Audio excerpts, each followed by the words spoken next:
In this video, we'll see the modifications you'll need to make to your bread maker and variable heat gun to make a home coffee roaster.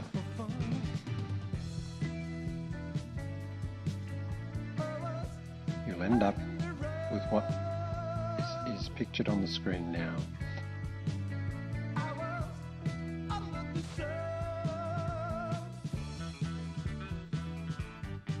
The things you'll need tin snips for cutting the tin top. You'll need pliers, a decent sized screw to make your pilot holes, a hammer to make the indentation. You'll need markers, permanent markers, to mark out the piece of scrap tin that you're going to, scrap metal that you're going to use for the top.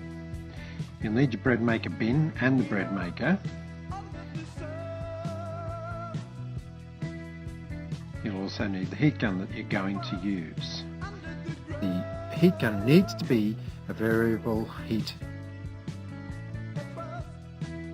You'll also need an electric drill, doesn't matter what type of drill, and a 6.5mm drill bit is the best size that I've found. You'll also need rigger's gloves because of the cutting that you're going to do.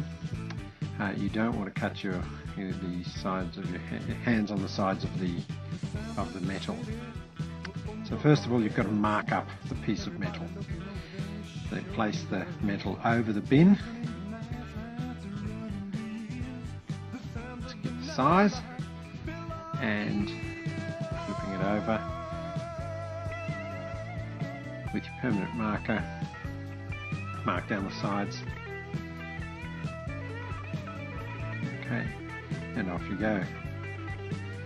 Rigger's gloves on. Minimum safety requirement for this job. As you see, you don't want to cut yourself on the edge of the tin. You can use aluminium. This is a piece of iron salvaged from the back of an old oven. Okay, and so just cut out the square. Very easy. Once you've got the square cut out, now it's got to fit inside the hole. Okay, nice and snug fit, because you're going to, in a moment, you're going to bend those corners back. So you want a snug fit at start.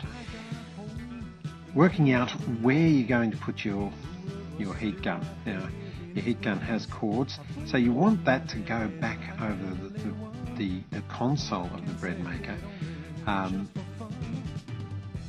So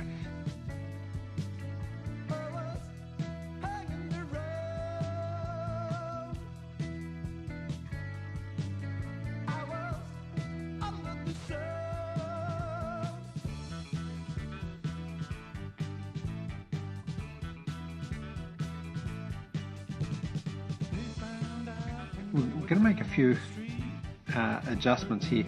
I'm cutting out lugs on the top so that it will sit nice and snugly on the top of the bread maker, bread bin, without sitting up too much and letting too much air out. Okay, so that now fits nice and snugly on top. Okay, so now we need to fashion a vent. Again, make sure the vent is away from the cord of the heat gun, and actually it's better to have it facing you, because you want to be able to observe through that vent, and also the hot air needs to come out there. You don't want it coming over the heat gun or the cords.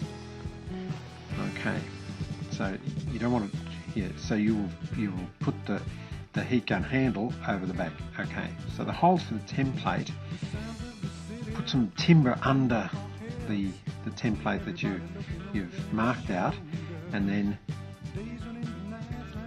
I'm just going to bang some pilot holes for the drill, and so you want to be just inside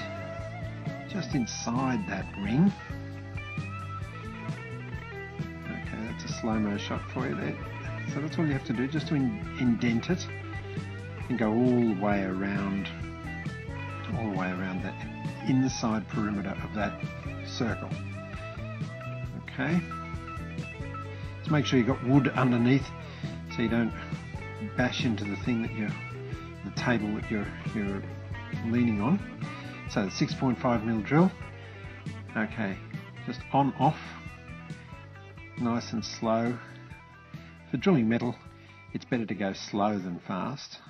This does not have a variable speed, so it's going on and off. I'm turning it on and off. I'm not that fast, that's on fast forward. So we just go around all the way around. Now we're doing it this way so we get a rough edge at the end. So getting all the holes through, so I can now get the tin snips into those holes and just cut them off, leaving the little lugs, the sharp lugs on, and you'll see why in a moment. We don't want a smooth edge, we want a jagged edge.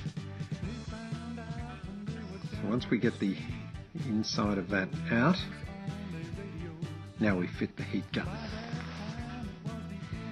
So taking our heat gun, right side up of course,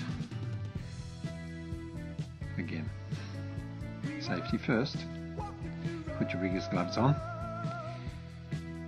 Okay, and now placing it over the top of the heat gun and jam it in. You see those little edges will grab onto,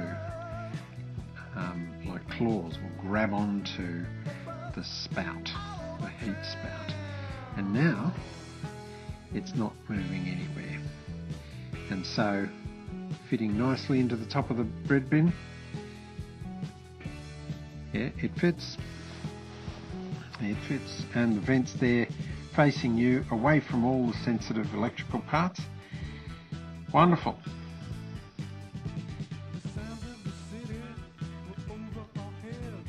So that's ready to go with your variable heat gun.